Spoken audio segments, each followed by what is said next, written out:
Class 10 আজকে আমরা শুরু করব দ্বিঘাতকরণী কোয়াড্রেটিক সার্চ নবম অধ্যায়।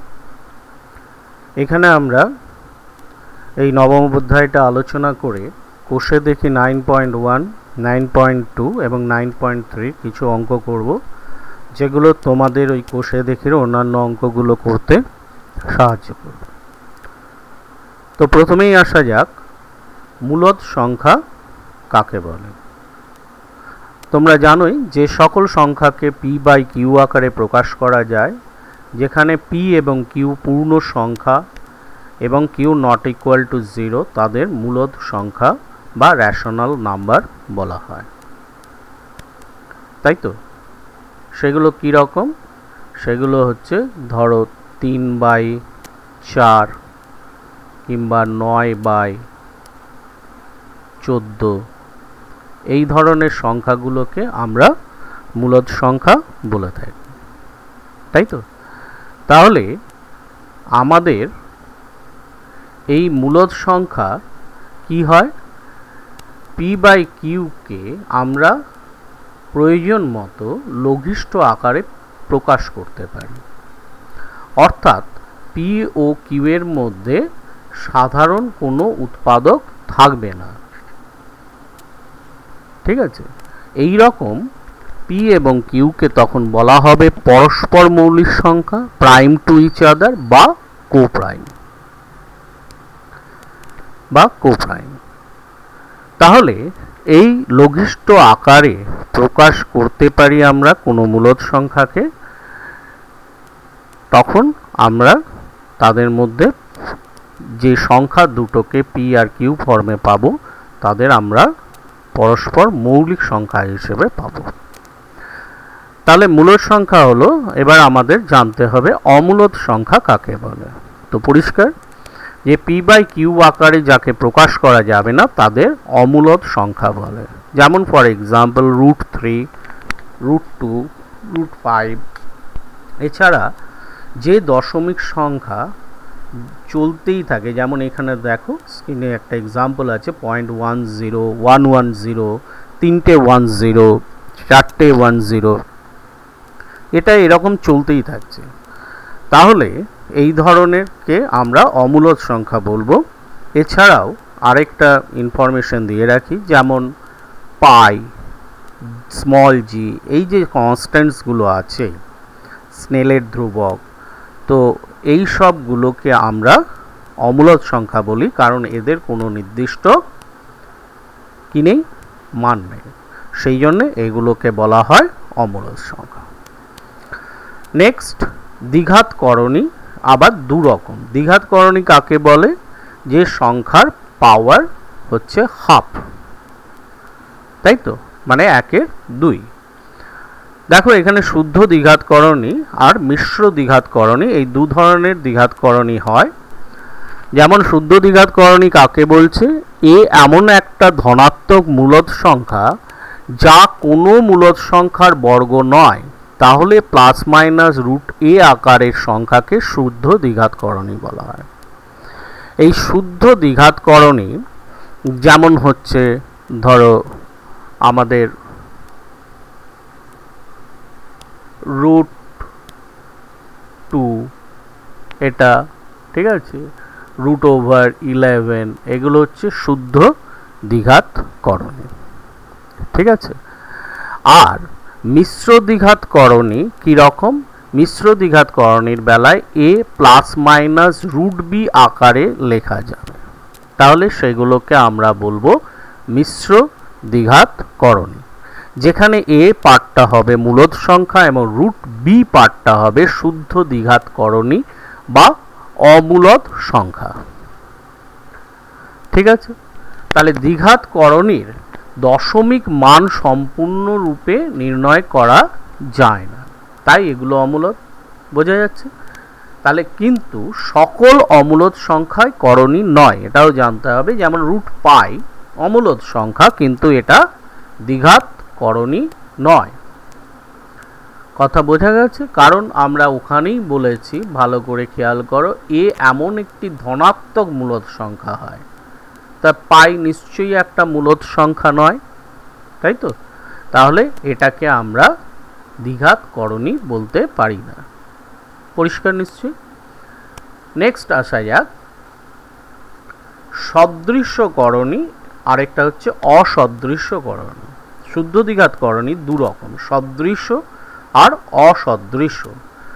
দুই বা ততোধিক শুদ্ধ দ্বিঘাত করণী যদি একই করণীর মূলদ গুণিতক হয় তবে ওই সকল শুদ্ধ করণীকে সদৃশ্য করণী বলি। যেমন ফর এক্সাম্পল √2, আরেকটা হচ্ছে ধরো 5√2। তাহলে এখানে কি, এখানে দুজনেরই √2টা আছে, তাই তো? তাই তো, এটা দ্বিঘাত করণীটা। তাহলে এই ধরনেরকে আমরা বলবো শুদ্ধ দ্বিঘাত করণী। ঠিক আছে, যেমন এখানে একটা এক্সাম্পল √8 এবং √32 শুদ্ধ করণী, দুটি সদৃশ্য করণী। কেন সদৃশ্য করণী? কারণ √8 মানে হচ্ছে, আমরা যদি এটাকে সরল করি তাহলে কত হবে, 2√2। আর √32টাকে আমরা যদি সরল করি, কারণ √32 মানে 16 × 2, 16 মানে 4 স্কোয়ার, তার মানে 4√2। তাহলে এখানে পরিষ্কার দেখা যাচ্ছে যে এই √2 দুজনেরই আছে। তাহলে এই ধরনের আমরা করণীকে বলবো, শুদ্ধ দ্বিঘাত করণীকে বলবো সদৃশ্য করণী। এবং সদৃশ্য করণী হলে তবেই তাদের মধ্যে যোগ বিয়োগ করা যায়। ঠিক আছে, পরিষ্কার? তাহলে শুদ্ধ দ্বিঘাত করণী আমাদের হয়ে গেল। এবার আমরা আসি অসদৃশ্য করণী। তাহলে যে সকল শুদ্ধ দ্বিঘাত করণী সদৃশ্য করণী নয় তারাই অসদৃশ্য করণী হবে, এটা তো পরিষ্কার কথা। তার কারণ হচ্ছে যেমন √3 আর √7 এইগুলো কি হচ্ছে, এরা অসদৃশ্য করণী, কারণ এদের রুটের মধ্যে যে পার্টটা আছে সেটা দুজনের ক্ষেত্রে আলাদা, তাই তো? যেমন আমরা এখানে একটা এক্সাম্পল দিয়েছি √12। √12 মানে কি, 2√3, তাই তো? ওই যে 3 4 12। আর √28 মানে 4 7 28, মানে 4 7 28 মানে এখানে কি হবে, 2√7, তাই তো? তাহলে এইগুলো হচ্ছে অসদৃশ্য করণী। ঠিক আছে, তাহলে এবারে নেক্সট আসা যাক, আমরা করণী নিরসক উৎপাদক শিখব। করণী নিরসক উৎপাদক কাকে বলে? কোনো করণীর সঙ্গে অথবা একাধিক করণীর যোগ ও বিয়োগ দ্বারা গঠিত অমূলদ সংখ্যার সঙ্গে কোনো উৎপাদক গুণ করে গুণফলটি করণীমুক্ত করে, তাহলে ওই মূলদ সংখ্যা পাওয়ার প্রক্রিয়াটাকে আমরা বলছি করণী নিরসক। আর ওই যে করণীটা দিয়ে বা যে উৎপাদকটা দিয়ে আমরা গুণ করছি সেটাকে বলা হয় করণী নিরসক উৎপাদক বা রেশনালাইজিং ফ্যাক্টর। ঠিক আছে, এই করণী নিরসক উৎপাদক আরেক ধরনের হয় বা তার আরেক পরিচিতি আছে, সেটা হচ্ছে অনুবন্ধী করণী বা কনজুগেট সার্চ, এটাকে পূরক করণীয় বলে। তাহলে সেটা কি, কোনো মিশ্র দ্বিঘাত করণীর করণী নিরসক উৎপাদকের সঙ্গে ওই করণীর যোগফল ও গুণফল উভয়ই যদি মূলদ সংখ্যা হয় তবে তাকে ওই মিশ্র দ্বিঘাত করণীর অনুবন্ধী বা পূরক করণী বলা হয়, কনজুগেট সার্চ। যেমন 7 + √2 একটা এক্সাম্পল, মিশ্র দ্বিঘাত করণীর অনুবন্ধী করণী হচ্ছে 7 - √2।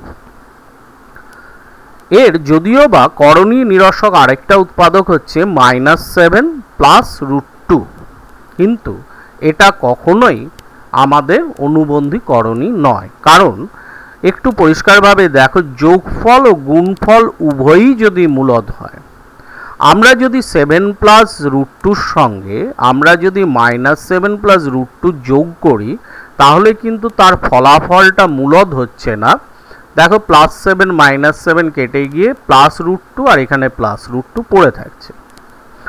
কিন্তু গুণ করলে দেখো মূলদ হয়ে যাচ্ছে, কারণ এটা হচ্ছে কত, আমি √2টাকে a আর 7টাকে যদি b ভাবি, এটা a + b আর এটা a - b, তাহলে কি হয় a² - b, মানে √2 এর হোল স্কোয়ার -7²। তাহলে কত দাঁড়ালো 2 - 49। তো এবং সেটা হচ্ছে একটা মূলদ সংখ্যা ফলাফল। আবার এখানে প্রথমে যেটাকে অনুবন্ধী বলছি সেটার ক্ষেত্রে যোগ করলে দেখো 7 আর 7 14 হচ্ছে, আর গুণ করলে হচ্ছে 49 - 2। তাহলে এই ক্ষেত্রে এটা অনুবন্ধী করণী হচ্ছে 7 - √2টা ওর, কিন্তু এটা করণী নিরসক উৎপাদক হলেও এটা কিন্তু উৎপাদক হচ্ছে, কিন্তু এটা অনুবন্ধী করণী নয়। আশা করি পরিষ্কার হয়েছে। নেক্সট আসা যাক আমাদের কোষে দেখিতে, অঙ্ক করা যাক। এখানে বলছে মূলদ ও অমূলদ সংখ্যার গুণফল আকারে লিখি। 3 নম্বরেরটা √108। এই √108টাকে আমাকে মূলদ আর অমূলদ সংখ্যার গুণফল আকারে লিখতে হবে, যেটা আমরা আগেও দেখিয়েছি। দেখো 108 √108 এর মধ্যে সেকেন্ড পাওয়ার হিসেবে মানে স্কোয়ার হিসেবে কোন কোন পদ আছে আমরা সেগুলোকে ভেবে বা উৎপাদক বিশ্লেষণ করে লিখে করতে পারি। এখানে দেখো লেখা যাবে এটাকে 108কে 2² × 3² × 3, তার মানে 2² থেকে 2 বেরিয়ে আসবে, 3²টা রুটের বাইরে আসলে 3 হবে, তার মানে কত হচ্ছে 6√3। তাহলে এটা হলো মূলদ ও অমূলদ সংখ্যার গুণফল আকারে লেখা। নেক্সট আমরা অন্য একটা অঙ্ক দেখি। এখানে আগেরটারই অ্যাপ্লিকেশন মানে মূলদ আর অমূলদ সংখ্যার গুণফল আকারে লিখে কাজ করতে হবে। তাহলে এখানে দেখো 3√48 - 4√75 প্লাস √192 আছে, সেটা =0 দেখাতে বলে। তো আমরা করি। 3√48 এর মধ্যে স্কোয়ার হিসেবে আছে 16 পূর্ণবর্গ রাশি, মানে 16 × 3 পূর্ণবর্গ রাশি, তাহলে 16কে বাইরে আনলে 4, দেখো 12√3 হয়েছে। সেই রকম 75-এ হচ্ছে পূর্ণবর্গ হচ্ছে 25, তাহলে 25 × 3, তাহলে 25কে আমি যখন রুটের বাইরে আনবো সেটা কত হয়ে আসবে 5, সেই জন্য হয়েছে 20√3। আর √64 × 3, তার মানে 64 হচ্ছে পূর্ণবর্গ, 192কে ওইভাবে লেখা যায় 64 × 3, তাহলে 64 এর পূর্ণবর্গ রূপ হচ্ছে কত 8, তাই তো। পূর্ণবর্গ থেকে আমরা বর্গমূল করলে হচ্ছে 8, তাহলে 8√3। তাহলে এখানে যোগ বিয়োগ, এবার দেখো এখানে তিনটে পদই হচ্ছে সদৃশ, কারণ এদের প্রত্যেকের রুট পার্টে √3 আছে। এই রকম ক্ষেত্রে আমাদের যে ক্যালকুলেশনটা হয়, তোমরা যদি একটুখানি মন দিয়ে এটাকে রাখো তাহলে কাজে লাগবে, যে ঠিক যেন আমাদের বীজগণিতের মতো একই ধরনের যখন রুট পার্ট থাকবে, যেমন আমাদের 2x + 3x হলে কি হতো, সহগগুলো যোগ হতো, তাই তো, 2 + 3 5 হয়ে 5x। সেই রকম এখানেও এই সদৃশ করণীগুলোর সাথে যে মূলদ সংখ্যাগুলো থাকবে তাদের মধ্যে যোগ বিয়োগ হয়। তাহলে 12 + 12 + 8 + 20 আর -20, তার মানে 0, সেই জন্যে এখানে 0 হচ্ছে। নেক্সট আসা যাক 6 নম্বর অঙ্কে। দেওয়া আছে 7 - √3 থেকে কত বিয়োগ করলে বিয়োগফল 3 + √3 হবে। তাহলে আমরা বিয়োগ করলে বিয়োগফল, তাহলে কি করব, এখানে আমরা 7 - √3 থেকে 3 + √3টা বিয়োগ করলে আমরা কত বিয়োগ করতে হবে পেয়ে যাব। কিন্তু আমরা আগেও করেছি এরকম অঙ্ক অন্য ক্ষেত্রে। তাহলে এখানে বিয়োগ করলে দেখো 7 আর 3 নিজেদের মধ্যে কাজ হবে, আর √3 কেটে যাবে না, এখানে -√3, আর ওখানে দেখো মাইনাস ব্র্যাকেটের মধ্যে তো প্লাস আছে, তাহলে চেঞ্জ হয়ে -√3, তার মানে কত দাঁড়িয়ে যাচ্ছে -2√3। তাহলে এর রেজাল্ট হচ্ছে 4 - 2√3, এটা অ্যান্সার। ঠিক আছে, নেক্সট আমরা চলে আসি 9.2 এর 1 নম্বর অঙ্কটা। 9.2 এর 1 নম্বর অঙ্কে বলেছে একের ডিটা √6 × √15 = x√10 হলে x এর মান হিসেব করে লিখি। এখানে আমরা দেখো গুণ করব, গুণ করাটাও অ্যালজেব্রার মতোই, কারণ গুণ হলে একইভাবে গুণ হয়। যেমন √6 আর √15 নিজেদের মধ্যে রুটের মধ্যে গুণ হয়ে যাবে। যেমন আমি যদি √x × √y বলতাম, তাহলে তোমরা কি লিখতে √x × y। ঠিক সেইভাবে এখানে √6 × 15 আর x এর সাথে √10 ছিল, সেটা তলায় চলে আসবে /√10 এবং ভাগেতেও পুরো রুটটা ভিতরে ঢুকে যাবে, রুটের মধ্যে ঢুকে যাবে। দেখো পরের ওখানে আমরা লিখেছি এটাকে, এই যে 6 × 15/10, তাহলে এখানে কাটাকুটি করে আমরা পাচ্ছি 9, তাহলে √9 এবং √9 মানে হচ্ছে 3, কারণ 9 হচ্ছে একটা পূর্ণবর্গ সংখ্যা। নেক্সট দেখো 2 এর অঙ্কটা, গুণফল নির্ণয় করো। একটা বড় গুণ দিয়েছে, এখানে আমাদের গুণ করতে হবে।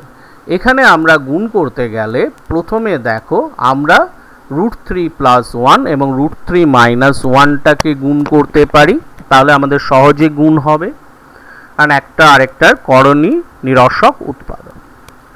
তাহলে √3 + 1 আর √3 - 1 গুণ করলে 3 - 1 কত হচ্ছে 2। আর এদিকে আমরা আরেকটা কাজ করে নিয়েছি, আমরা দেখতে পাচ্ছি 4 + 2√3 থেকে 2 কমন যাচ্ছে, এবং 2টা যদি কমন নিয়ে নিই সেক্ষেত্রে 2 - √3 একটি করণী নিরসক উৎপাদক 2 + √3 তৈরি হচ্ছে, তাহলে আমাদের গুণ করতে সুবিধা হবে, সেই জন্যে 2টা কমন নেওয়া হয়েছে। তাহলে আগে 2 পেয়েছিলাম আর এখানে 2 গুণ আছে, 2 × 2 = 4, আর এখানে 2 - √3 আর 2 + √3 গুণ হলে 4 - 3 এবং 4 - 3 মানে 1, তার মানে 4 হচ্ছে অ্যান্সার। নেক্সট 3 C এর অঙ্কটা, এখানে 7 ভাজিত √48 এর হরের করণী নিরসন করতে হরকে ন্যূনতম কত দিয়ে গুণ করতে হবে, মিনিমাম কত গুণ করতে হবে সেটা আমাদের বার করতে হবে। কি করে? তাহলে আগে আমরা 7/√48কে সরল করি, কারণ √48 মানে তার মধ্যে একটা পূর্ণবর্গ সংখ্যা, এই যে 16 আছে, সেটা বাইরে বের করে নিলাম, তাহলে কতটা রুটের মধ্যে থাকবে সেটা আমরা বুঝে যাব, কারণ করণী নিরসন করা মানে হচ্ছে রুটটাকে তুলতে হবে, এটা হচ্ছে মেন কথা। তাহলে 7/4√3, এবার আমরা পরিষ্কার বুঝতে পারছি যে আমরা হরটাকে যদি √3 দিয়ে গুণ করি তাহলে নিচে আমাদের কোনো আর রুট পার্ট থাকবে না, কারণ √3 × √3 মানে কত 3, তাহলে এটা করতে হবে। নেক্সট আসা যাক 4 এর অঙ্কটা। 4 এর অঙ্কটায় আমাদের দুটো দেখো করণী দেওয়া আছে, 9 - 4√5 আর -2 - √7। মিশ্র দ্বিঘাত করণীদ্বয়ের অনুবন্ধী করণীদ্বয় লেখো। এর মধ্যে আমরা একটা করছি যেটা হচ্ছে -2 - √7 এর অনুবন্ধীকরণ। আমি যেটা বলে দিয়েছিলাম, অনুবন্ধীকরণের ক্ষেত্রে বেশি ভাবার খুব একটা দরকার নেই, যে পদটার অনুবন্ধী বলেছে তার রুট পার্টটাতে কি চিহ্ন আছে দেখতে হবে, সেই চিহ্নটা চেঞ্জ করে দিলেই সেটাই অনুবন্ধীকরণই হবে। তার মানে এখানে -2 - √7 এর অনুবন্ধীকরণই কি হবে, -2 + √7, কারণ এখানে -√7 আছে আর এখানে +√7 করা হলো, আর -2টা -2ই আছে, তাহলে এটা হচ্ছে আমাদের দ্বিঘাত করণীর অনুবন্ধীকরণ। নেক্সট 5 এর অঙ্কটা দেখো, নিচের মিশ্র দ্বিঘাত করণী দুটির করে করণী নিরস্বক উৎপাদক লেখো। এবারে করণী নিরস্বক উৎপাদক বার করতে হবে। কার 3 নম্বরেরটা করছি, √8 - 3। তাহলে প্রথমে আমরা √8 - 3 যে করণী নিরস্বক উৎপাদক হবে সেটা কি হবে, আমরা একটা করে সাইন চেঞ্জ হবে, ভালো করে খেয়াল করো। যেমন আমরা এখানে -3টা রেখে দিয়েছি আর √8 এর প্লাস ছিল -√8 রেখেছি, তাহলে এটা হলো ওর একটা করণী নিরস্বক উৎপাদক। ঠিক সেইভাবে আবার √8 এর চিহ্নটা 1 রেখেছি, এখানে -3 ছিল, এখানে +3। তো এইভাবে আমরা করণী নিরস্বক উৎপাদক নির্ণয় করতে পারব। তাহলে √8 - 3 দুটো করণী নিরস্বক উৎপাদক হয়ে গেল, -√8 -3 এবং √8 +3। নেক্সট আমরা 6 অঙ্ক একটা করি। 1 অঙ্কটা হরের করণী নিরসন করো। এখানে অঙ্কটা দেওয়া আছে 2√3 + 3√2/√6, তার মানে তলায় আছে √6। এই √6টা আমায় তুলতে গেলে উপর নিচে √6 দিয়ে গুণ করতে হবে এবং একেই বলে হরের করণী নিরসন। তাহলে উপরে √6 দিয়েছি আর নিচে √6 আর √6 এ 6 হয়েছে লিখেছি।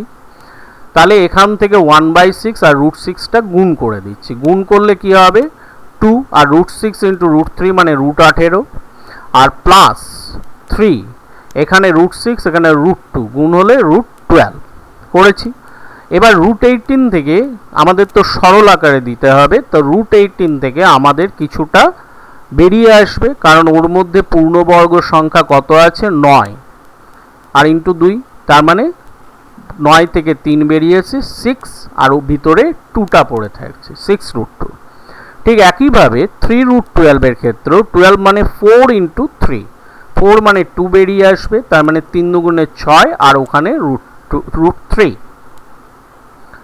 তাহলে এবারে দুটোতেই 6 আছে, কমন নিয়ে এই 6 এর সঙ্গে কেটে যাচ্ছে, এই 6টার সাথে কেটে যাচ্ছে, পড়ে থাকছে √2 + √3।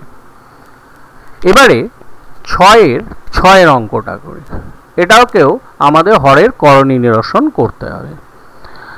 এখানে তলায় 3√2 - 2√3 আছে আর উপরে 3√2 + 2√3 আছে। তাহলে আমাকে করণী নিরসন করতে গেলে 3√2 - 2√3 সঙ্গে 3√2 + 2√3 গুণ করতে হবে, এখানে প্লাস হবে। ঠিক আছে, আমার একটুখানি কোনো ভুল হয়েছিল, তো এখানে এটা প্লাস চিহ্ন হবে। ঠিক আছে, তাহলে এখানে তাহলে প্লাস চিহ্নটা আমরা দিয়ে দিলাম। এই প্লাস চিহ্নটা উপরেও একটা গুণ হবে এবং উপরে যেহেতু ওটাই আছে সেই জন্য হোল স্কোয়ার লেখা হয়েছে। তাহলে 3√2 + 2√3 এটাকে আমরা কি করব, আমরা এখানে হোল স্কোয়ারটা ভেঙে দিলে 3√2 হোল স্কোয়ার মানে হচ্ছে 3 থেকে 9 আর √2 মানে 2 মানে 9 দুগুণে 18, এই যে 18 এখানে, আর 2√3 হোল স্কোয়ার মানে a স্কোয়ার + b স্কোয়ার, তার মানে 12 আর 2ab মানে 2 × 3√2 × 2√3 মানে 12√6। আর নিচে দেখো a - b × a + b এর মতো, তার মানে a স্কোয়ার - b স্কোয়ার মানে 3√2 স্কোয়ার 18 আর 2√3 স্কোয়ার 12, তার মানে উপরে দেখো 18 12 30 আর +12√6 আর নিচে 22, তাহলে ইকুয়াল টু কত হচ্ছে 5 + 2√6, তাই তো? কারণ ওখান থেকে 6 কমন যাবে, কমন গিয়ে তলার সাথে কেটে যাবে, আমি লাইনটা দেখাইনি, তোমরা পারবে আশা করি। উপরে 6 কমন নিলে 5 পড়ে থাকছে প্রথমটায় আর পরেরটায় 2√6, তাহলে 6 কমন নিলে, তাই তো 2√6, তার জন্য এর অ্যান্সার হচ্ছে 5 + 2√6। ঠিক আছে, নেক্সট আমরা অন্য একটা অঙ্ক করি, যেটা হচ্ছে 7 অঙ্কটা। 7 অঙ্কটায় দেখো প্রথমটাকে দ্বিতীয়টা দিয়ে ভাগ করে ভাজককে মূলদ সংখ্যায় পরিণত করো। আগেরটা সাথে এটা তফাৎ কি, আগেরটায় অঙ্কটা এইভাবে লিখে দিয়েছিল বা এইভাবে, আর এখানে ওইভাবে আমাকে এটাকে লিখতে হবে, কারণ এখানেও তো ভাগই আছে। তাহলে সেটা আমরা যদি লিখি তাহলে কি হবে 3√2 প্লাস √5 বাই √2 প্লাস 1। এবার করণী নিরসন করতে গেলে কি করতে হবে, √2 প্লাস 1 এর সঙ্গে √2 মাইনাস 1 গুণ করতে হবে, উপরেও √2 মাইনাস 1। এবার উপরটা আমি গুণ করে ফেলছি, 3√2 সঙ্গে √2 গুণ হলে 6, তাই তো, আর 3√2 সঙ্গে -1 মাইনাস 3√2, এরকম তো গুণ আমরা করতেই জানি। আর √5 ইন্টু √2 মানে √10, আর √5 ইন্টু -1 √5। তাহলে এটা হলো উপরে, আর নিচে a স্কোয়ার মাইনাস b স্কোয়ারের মতো, তার মানে √2a স্কোয়ার 2 আর -1। তাহলে উপরে আমার পাচ্ছি কত, 6 মাইনাস 3√2 মাইনাস √5 প্লাস √10। একটু গুছিয়ে লিখেছি, পরপর সংখ্যার ভ্যালু অনুযায়ী বা মান অনুযায়ী যে বড় বা ছোট হিসেবে এটা রুটের লেখা হয়েছে। আর নিচে 2 মাইনাস 1 মানে 1, তাহলে এটাই আমার answer, 6 minus 3√2 minus √5 plus √10। Next আমরা 8-এর অঙ্কটা করি। 8-এর অঙ্কটায় দেওয়া আছে মান নির্ণয় করো বলে একটা অঙ্ক 2-এর দিয়েছে, 8 প্লাস 3√2 বাই 3 প্লাস √5 আর -8 মাইনাস 3√2 বাই 3 মাইনাস √5। এই ক্ষেত্রে আমরা যখন অঙ্কটা করব আলাদা আলাদা করণী নিরসন করব না।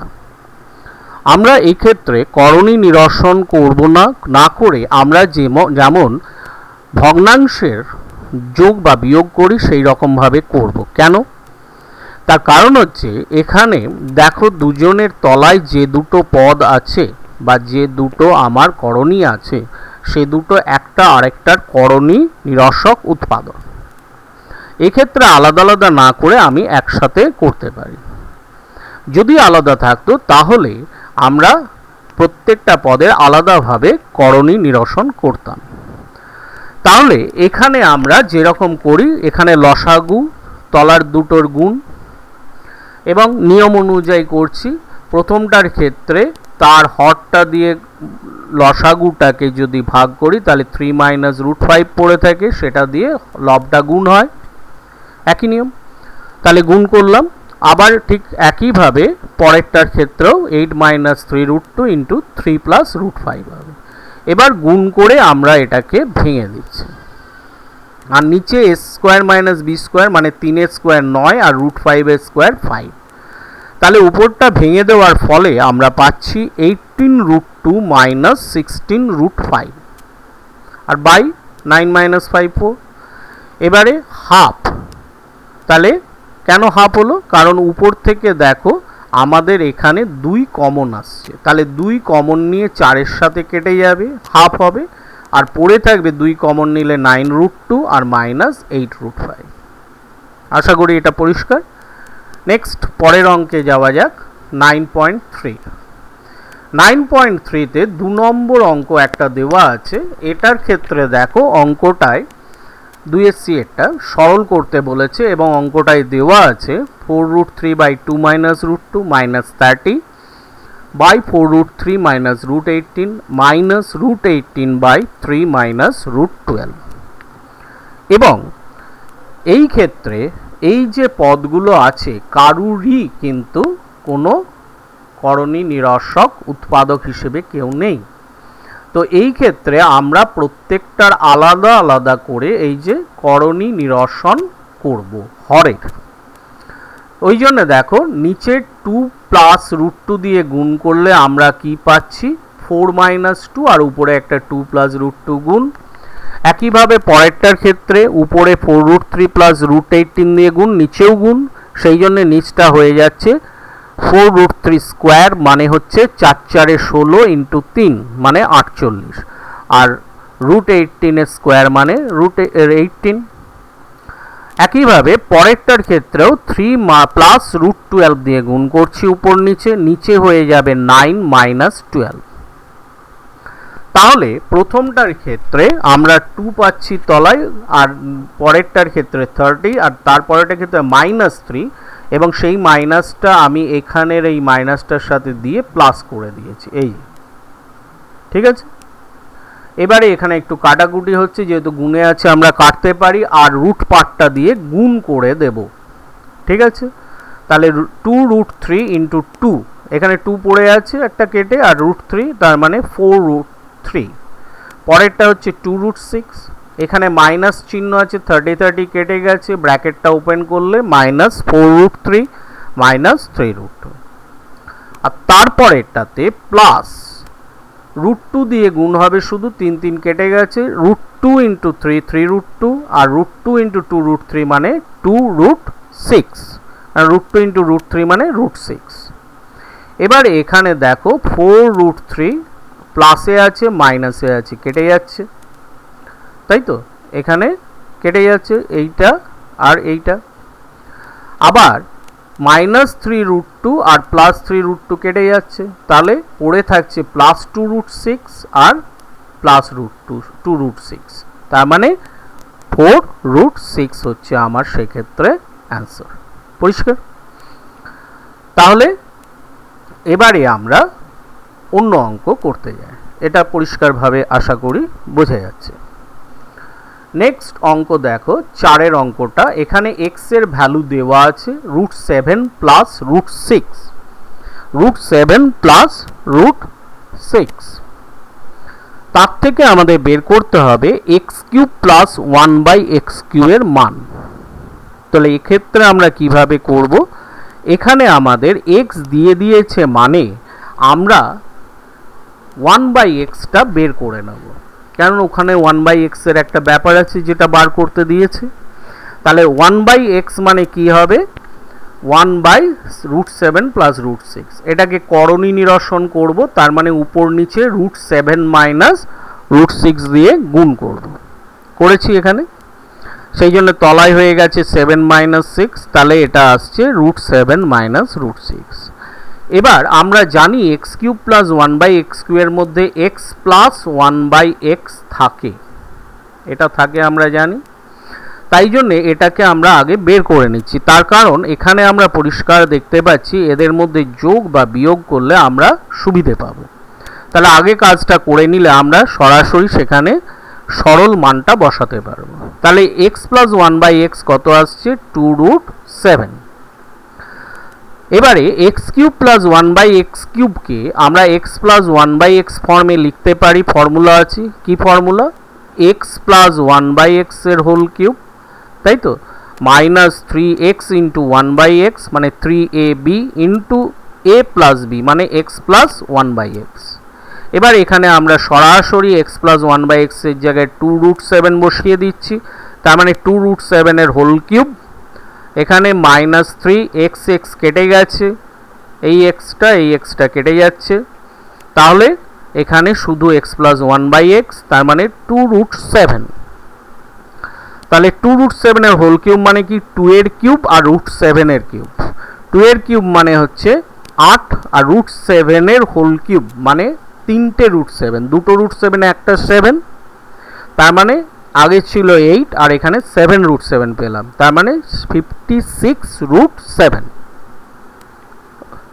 ওকে, আর মাইনাস 3 ইন্টু 2√7 মানে 6√7। তাহলে এখানে ফলাফল কি হচ্ছে দেখো, সদৃশ, √7 দুটোতেই আছে, তার মানে 56 মাইনাস 6 মানে 50√7 মানে 50√7। ঠিক আছে, নেক্সট আমরা পরের অঙ্কে যাই। 6 অঙ্কটা দেখো, 6 অঙ্কটাতে আমাদের এবারে আবার a b দুটোর মান দেওয়া আছে, তার থেকে আমাদের বের করতে হবে 3a² plus 5ab plus 3b², 3a² minus 5ab plus 3b²। এই ধরনের যখন a b মান দিয়ে দেবে এবং অ্যালজেব্রিক্যালি এরকম কোনো জিনিসের মান বার করতে দেবে, তখন আমরা সোজা সাপটা প্রথমে a প্লাস b এবং ab বের করে নেব। কখনো কখনো a মাইনাস b দরকার হয়, সেটা অঙ্কটা বুঝে করতে হয়, তবে মূলত আমরা প্রথমেই a প্লাস b আর ab বার করে নিই, কারণ আমরা যে কোনো পদকে a প্লাস b এবং ab আকারে অ্যালজেব্রার যেগুলো দেওয়া থাকবে তাদের প্রকাশ করতে পারি। যেমন এই অঙ্কটায় দেখো a b দেওয়া ছিল, আমি a প্লাস b বার করেছি এবং এই দুটোকে যোগ করেছি। একই নিয়মে বলেছিলাম নিচে যদি আমাদের করণী নিরসক উৎপাদক থাকে তাহলে এমনি যেরকম ভগ্নাংশের যোগ বিয়োগ করে সেইভাবে করব। তাহলে এখানে করছি। এখানে দেখো উপরে √5 প্লাস 1 হোল স্কোয়ার চলে এসছে, প্লাস √5 মাইনাস 1 হোল স্কোয়ার, আর তলায় লসাগুটা। তাহলে এখানে উপরেরটা হচ্ছে a plus B whole square plus a minus b whole স্কোয়ারের মতো। কি হয় আমাদের ফর্মুলা অ্যাপ্লাই করলে তাড়াতাড়ি হবে। তাহলে কি হয় 2a square plus B square, মানে √5 এর স্কোয়ার আর 1 এর, তার মানে 5 প্লাস 1। আর নিচেও একইভাবে formula a minus b into a plus b, মানে 5 মাইনাস 1। তাহলে কত হচ্ছে 2 ইন্টু 6 বাই 4। তাহলে এখান থেকে পাচ্ছি আমরা 3। আর কি বের করে নেবো বলেছিলাম, এ বি। এই দেখো এ বি যদি গুণ হয় তাহলে এখানে কাটাকুটি হয়ে গিয়ে আমরা এই যে √5 প্লাস 1 √5 প্লাস 1 কেটে যাচ্ছে, এটা কেটে যাচ্ছে, তার মানে 1। তাহলে এখানে আমরা a প্লাস বি 3 পেলাম আর এ বি হলো 1 পেলাম।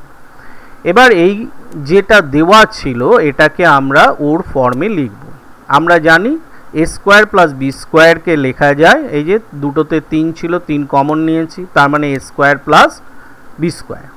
তাহলে a square plus B square কী হয়, a plus B whole square minus 2ab। ঠিক একইভাবে নিচের ক্ষেত্রেও ওটা আছে, 3টা কমন নিয়ে নিচেও লিখলাম a plus B whole square minus 2ab। আর উপরে প্লাস ab পড়েছিল, এখানে লেখা হয়েছে, আর এখানেও নিচেও মাইনাস 5ab লেখা আছে। এবার আমরা মানগুলো যদি বসিয়ে দিই, এটা ছিল 3, তার মানে 3 স্কোয়ার, আর বাইরে 3 আছে, তাহলে 3 ইন্টু 3 স্কোয়ার, আর 2ab মানে হচ্ছে 2, তাহলে ইন্টু 3 6, সেইভাবে লিখেছি, নিচটাও সেইভাবে লেখা হয়েছে। তাহলে উপরে সিম্পলিফাই করে আমরা পাচ্ছি 26 আর নিচে 16, তার মানে কাটাকুটি করে 13 8। এটাকে আমরা মিশ্র ভগ্নাংশে লিখব, তার মানে 1 পূর্ণ 5 8 হচ্ছে অ্যান্সার। আশা করি পরিষ্কার। নেক্সট আমরা 10-এর অতি সংক্ষিপ্ত উত্তরধর্মী প্রশ্ন করব। এর এমসিকিউ একটা আছে, পি প্লাস কিউ দেওয়া আছে আর পি মাইনাস কিউ দেওয়া আছে, পি কিউ বের করতে হবে। ওই যে বললাম অ্যালজেব্রার ফর্মুলা আমাদের একটু পরিষ্কার করে জানতে হবে, তাহলেই পারবো।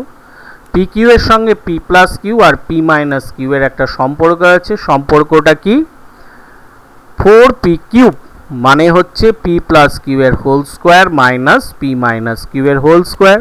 এখানে বসিয়ে দিলাম। √13 স্কোয়ার মানে 13, আর √5 এর স্কোয়ার মানে 5, তার মানে 8। আর পি কিউ মানে কত তাহলে হবে 8/4 2। ঠিক আছে, নেক্সট পরের অঙ্কটা করি। 11 সংক্ষিপ্তধর্মী প্রশ্নের আমরা 2-এরটা করব। এখানে 2-এরটায় দেওয়া আছে যে √15 প্লাস √3 আর √10 প্লাস √8 এর মধ্যে কোনটা বড় লিখি। তাহলে কিভাবে করব, প্রথমে আমরা ওই দুটোকে স্কোয়ার করে নেব। এই যে √15 প্লাস √3 স্কোয়ার আমরা কত পাচ্ছি, 18 প্লাস 2 √45, আর √10 প্লাস √8 এর হোল স্কোয়ারে কত পাচ্ছি, √18 প্লাস 2 √80। এখানে একটা পরিষ্কারভাবে দেখো, এই দুটো অঙ্কের ক্ষেত্রে এই পার্টটা দুজনেরই, মানে মূলদ যদি বলি, এই মূলদ অংশটা দুজনেরই সমান। যা অসুবিধে আছে এইখানে আছে, এখানে এটা ছোট আর এটা বড় অবশ্যই, কারণ √80 মান অবশ্যই √45 এর মানের থেকে বড় হবে। ধনাত্মক যখন কোনো সংখ্যার রুট হয় সেটা সবসময় অন্যটার থেকে বড় হয়, ছোটটার থেকে অবশ্যই বড় হবে। তাহলে আমরা এখানে এইটার থেকে লিখতে পারবো, আবার 2 দিয়ে গুণ করলেও একই ব্যাপার থাকবে, কারণ দুদিকে একই করছি কাজ। আবার তারপরে 18 করে যোগ করে দিয়েছি, দুদিকেই করেছি যেহেতু, সেহেতু এই সম্পর্কটা এখনও থাকবেই, মানে গ্রেটার ব্যাপারটা। এবং আমরা জানি এটাকে লেখা যাবে হোল স্কোয়ার গ্রেটার দ্যান এটার হোল স্কোয়ার, কারণ ওটাকেই তো এইভাবে লেখা হয়েছিল। তাহলে এইবারে আমরা এখান থেকে যেটা পাবো সেটা হচ্ছে যে আমরা √10 প্লাস √18 গ্রেটার দ্যান বলতে পারবো √15 প্লাস √3। কেন লিখতে পারবো, কারণ কারোর স্কোয়ারের যোগফল যদি গ্রেটার হয় তাহলে ধনাত্মক রাশির কি হবে, ধনাত্মক রাশি এর আগের ক্ষেত্রেই বলেছি বড়টা বর্গমূলের পরও বড় থাকবে, তাহলে সেটাই আমরা এখানে লিখতে পারছি। ঠিক আছে, তাহলে আমরা বুঝতে পারছি যে √10 প্লাস √8 এটা অন্যটার থেকে বড়। তাহলে পরিষ্কার? তাহলে এইভাবে যদি আমাকে এরকম রুটের কোনটা কার থেকে বড় বা ছোট দেখাতে বলে, আমরা এইভাবে কাজটা করে দেখাবো। পরিষ্কার? তাহলে এখানে কতকগুলো কথা মনে রাখবে, বিশেষত আমাদের এখানের অঙ্কগুলোর ক্ষেত্রে করতে গেলে আমাদের করণী নিরসক উৎপাদক সম্বন্ধে জানতে হবে, সদৃশ্য করণীটাকে খেয়াল রাখতে হবে, আমাদের ফর্মুলা অ্যালজেব্রার যে সমস্ত আছে সেগুলোকে একটু খেয়াল রেখে করতে হবে। ঠিক আছে, তো আশা করি এই অঙ্কগুলো তোমাদের ক্ষেত্রে সুবিধে দেবে অন্যান্য অঙ্কগুলো করার জন্য।